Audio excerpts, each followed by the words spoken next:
అందరికీ కూడా నమస్కారం అండి. పిల్లలు సంస్కారవంతులుగా తయారవ్వాలి అంటే తల్లిదండ్రులుగా ముందు మనం ఏం చేయాలి? ఇందులో పాయింట్ నెంబర్ 1, పిల్లలు మనల్ని చూసే చాలా నేర్చుకుంటారు. మనము ఏది చేస్తే వాళ్ళు దాన్ని అలానే చేస్తారు. ఫర్ సపోజ్ మనము ఇంట్లో ఉండి పిల్లల్ని మనము లేము అని చెప్పమన్నాం అనుకోండి, పిల్లలు అక్కడ నాన్న అబద్ధం చెప్పాడు, సో అబద్ధం చెప్పటం అనేది తప్పు కాదు అని నేర్చుకుంటారు. నేను కూడా అబద్ధం చెప్పొచ్చు అని అనుకుంటారు. అబద్ధం చెప్పడాన్ని అక్కడ తప్పు అని అనుకోరు, ఎందుకంటే మీరు అబద్ధం ఆడుతున్నారు కాబట్టి. అలానే మనం ఎవరితోటైనా కానీ ఫోన్ మాట్లాడుతున్నాము, ఫోన్ మాట్లాడి పెట్టేసిన తర్వాత వాళ్ళ గురించి మన పక్కన వాళ్ళతోటి మనం కామెంట్ చేయకూడదు. పిల్లల ముందు అలా కామెంట్ చేస్తే వేరే వాళ్ళ గురించి నెగిటివ్గానో రాంగ్గానో కామెంట్ చేయటం అనేదాన్ని వాళ్ళు తప్పు పట్టరు.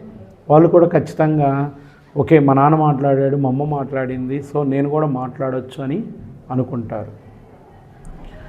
కేవలం నెగిటివే కాదు, పాజిటివ్లు కూడా వాళ్ళు మీ నుంచే నేర్చుకుంటారు. మీరు ఒక మార్కెట్కి వెళ్ళిన తర్వాత అక్కడున్న మార్కెట్లో ఉన్న వ్యక్తులతోటి మీరు ఎలా మాట్లాడుతున్నారు, కొత్త వ్యక్తులతోటి ఎలా మాట్లాడుతున్నారు, ఇంటికి వచ్చిన వాళ్ళతోటి ఎలా పలకరిస్తున్నారు, వీటన్నిటినీ కూడా మీ నుంచే వాళ్ళు నేర్చుకుంటారు.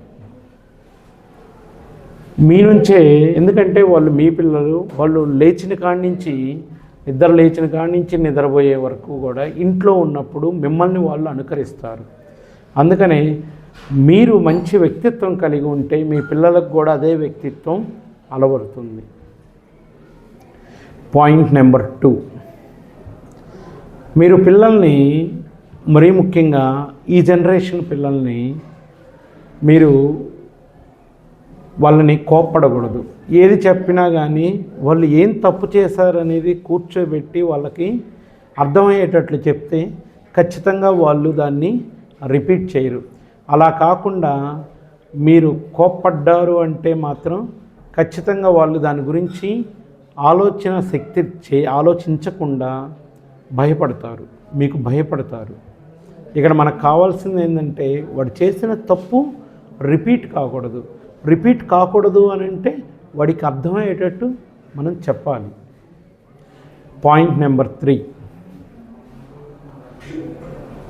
మన ఇంట్లో ఎప్పుడూ కూడా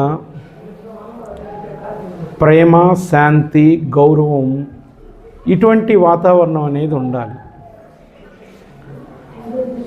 ఇంట్లో మన రిలేటివ్స్ గురించో నెగిటివ్గా మన పిల్లల ముందు మనం మాట్లాడితే వాళ్ళు దాన్ని తొందరగా అలవర్చుకొని వాళ్ళు కూడా అలా అనుకరించే ప్రమాదం ఉంది. పిల్లలు ఇంటికి వచ్చిన తర్వాత ఇంట్లో ఒక మంచి వాతావరణం ఉండేటట్లు అది క్రియేట్ చేయాల్సిన బాధ్యత తల్లిదండ్రులది.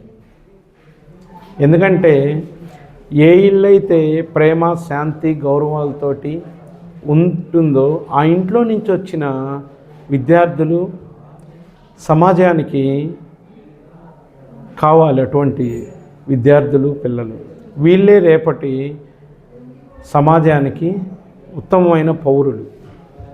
అందుకని మీ ఇంట్లో ఎప్పుడూ కూడా ప్రేమ, శాంతి, గౌరవం ఉండేటట్లు చూసుకోండి. గొడవలు, అరుచుకోవటాలు ఇవన్నీ ఉంటే గాను పిల్లలు మానసికంగా చాలా ఇబ్బంది పడతారు.